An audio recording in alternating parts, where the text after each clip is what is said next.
चाहिए। जो इनका कारनामा है, जो इनका काम है, वो सब जगह पूरा प्रचार प्रसार होना चाहिए, प्रचारित करना चाहिए, जनता को बताना चाहिए कि ये जो है न रोजगार दे सके लोगों को, न महंगाई कम कर सके लोगों को।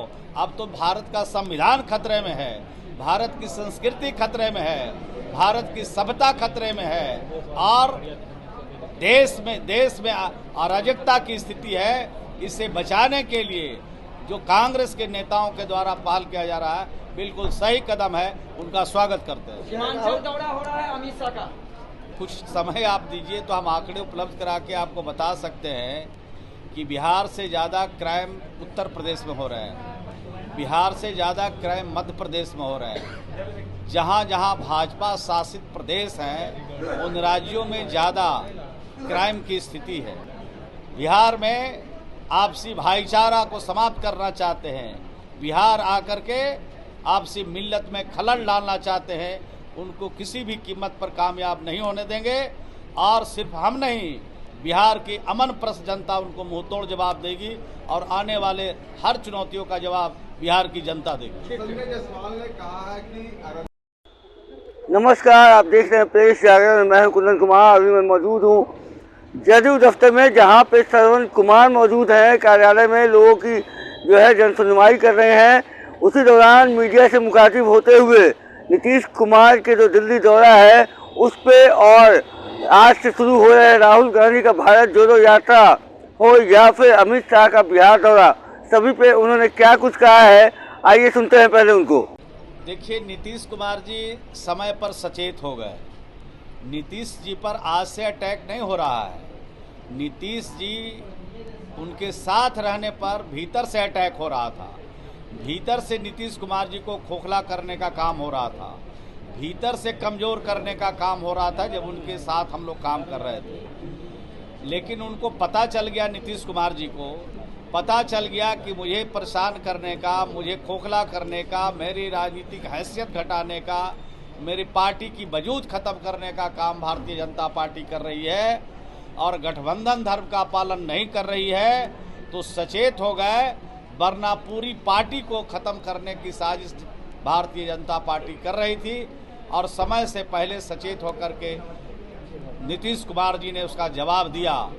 अब उनकी चिंता भारतीय जनता पार्टी की यह है कि नीतीश कुमार जब बिहार से निकल गए हैं तो जरूर कोई न कोई खेला देश में होगा और देश में जितने पॉलिटिकल पार्टी हैं भारतीय जनता पार्टी के अलावे क्षेत्रीय दल हैं, सब के लीडरों से बातचीत कर रहे हैं और बातचीत करके भारतीय जनता पार्टी को सिखाएंगे, भारतीय जनता पार्टी को बताएंगे कि जिस तरह से आपने भीतरघात करने का काम, जिस तरह से खोखला करने का काम, जिस तरह से पार्टियों को तोड़ने की जो साजिश थी, उसको नाकाम करते हुए भाजपा मुक्त भारत बनाएंगे।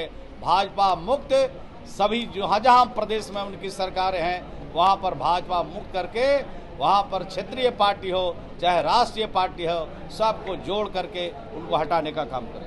भारतीय जनता पार्टी यह कह रही है कि पटना के साथ साथ पूरे बिहार में कानून व्यवस्था की स्थिति खराब हो चुकी है। दिन दहाड़े लूट हो रही है, रात में लूट हो रही है, डकैती हो रही है, अराजक की स्थिति हो गई है, हत्या की घटना ज़्यादा बढ़ रही है। भारतीय जनता पार्टी क्या कहती है, क्या करती है, उसको समझने की ज़रूरत है। कोई भी राज्य, कोई भी देश क्राइम फ्री नहीं है और जहाँ जहाँ भारतीय जनता पार्टी की सरकारें हैं उन राज्यों के आंकड़े तो अभी मेरे पास उपलब्ध नहीं हैं, लेकिन कुछ समय आप दीजिए तो हम आंकड़े उपलब्ध करा के आपको बता सकते हैं कि बिहार से ज़्यादा क्राइम उत्तर प्रदेश में हो रहे हैं, बिहार से ज़्यादा क्राइम मध्य प्रदेश में हो रहे हैं। जहाँ जहाँ भाजपा शासित प्रदेश हैं उन राज्यों में ज़्यादा क्राइम की स्थिति है। लेकिन बिहार में जो भी इस तरह की घटनाएं हो रही है उसको नियंत्रित करने के लिए सरकार पूरी तरह से मुस्तैद है। बिहार में इस तरह के कानून को हाथ में लेने वाले की को किसी भी कीमत पर बख्शा नहीं जाएगा। कानून को हाथ में लेने की इजाज़त किसी को नहीं दिया जाएगा। और भारतीय जनता पार्टी पहले अपने शासित राज्यों के बारे में ठीक से जान चाहिए। जो इनका कारनामा है, जो इनका काम है, वो सब जगह पूरा प्रचार प्रसार होना चाहिए, प्रचारित करना चाहिए, जनता को बताना चाहिए कि ये जो है न रोजगार दे सके लोगों को, न महंगाई कम कर सके लोगों को। अब तो भारत का संविधान खतरे में है, भारत की संस्कृति खतरे में है, भारत की सभ्यता खतरे में है और देश में अराजकता की स्थिति है। इसे बचाने के लिए जो कांग्रेस के नेताओं के द्वारा पहल किया जा रहा है, बिल्कुल सही कदम है, उनका स्वागत करते हैं। सीमांचल दौरा हो रहा है अमित शाह का। दौरा हो रहा है, उसके बारे में हमसे ज़्यादा आप जानते हैं। कहीं पर निगाहें और कहीं पर निशाना है। बिहार में सांप्रदायिक शक्तियों को बढ़ाना चाहते हैं। बिहार में आपसी भाईचारा को समाप्त करना चाहते हैं। बिहार आकर के आपसी मिल्लत में खलल डालना चाहते हैं। उनको किसी भी कीमत पर कामयाब नहीं होने देंगे। और सिर्फ हम नहीं, बिहार की अमन प्रस्त जनता उनको मुंहतोड़ जवाब देगी और आने वाले हर चुनौतियों का जवाब बिहार की जनता देगी। संजय जायसवाल ने कहा है कि ठीक से जान लें, समझ लें, तब इस तरह का बयान देने के लिए उनको सोचना चाहिए। और जब भाजपा हम लोग के साथ थी बिहार में, तब तो ठीक ठाक चल रहा था। तब तो बिहार में कोई क्राइम नहीं हो रहा था, बिहार में कोई खराब काम नहीं हो रहा था, सब कुछ अच्छा हो रहा था। अभी तो 15 दिन भी नहीं हुए हैं और 15 दिन में उनको जंगल राज झलकने लगा। 15 दिन में उनको सब कुछ खराब लगने लगा। मैं समझता हूँ कि दृष्टि दोष है, उनका कोई दोष नहीं। संख्या तो कहाँ नहीं बढ़ रहा है, कौन स्टेट है जहाँ बढ़ नहीं रहा।